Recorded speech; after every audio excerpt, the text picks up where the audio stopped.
যখন যে ক্ষমতায় থাকে তখনই সে সর্বোচ্চ ক্ষমতার অধিকারী।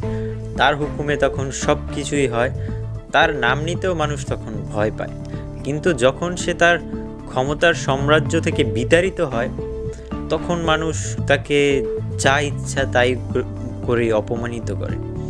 তো এমনই ঘটনা ঘটেছে কিন্তু বাংলাদেশের 21শে বইমেলায়, যে শেখ হাসিনার ছবি দিয়ে ডাস্টবিন তৈরি করে সেখানে ময়লা ফেলা, নোংরা ফেলার জন্য একটি ব্যবস্থা করা হয়। এবং সেখানে সবথেকে যে জিনিসটা বেশি দেখা যায় সেটা হচ্ছে শিবির জামাতের যারা এই কার্যক্রম পরিচালনা করে তারাই হচ্ছে এখানে বেশি এই জিনিসটা সোশ্যাল মিডিয়ায় ছড়াচ্ছে এবং তারা সেটাকে ডাস্টবিন হিসেবে ব্যবহার করছে। এবং কি করছে আপনারা দেখেন, একজন শিবিরের কর্মী সে সেখানে যে ডাস্টবিনের ভিতরে ময়লা ফেলে এবং জুতা থেকে বাড়ি দেয়।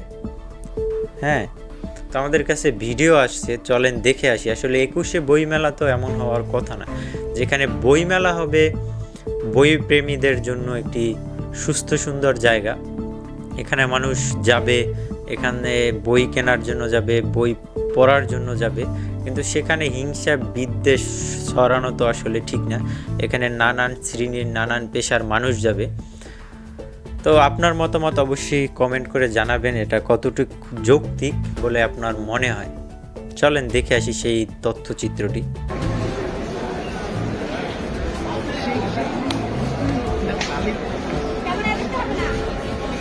আবার লোক দিয়ে ফেলাইছেন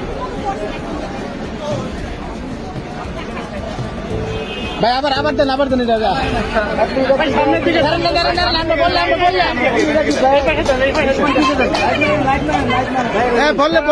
বললে হ্যাঁ বলেন দেন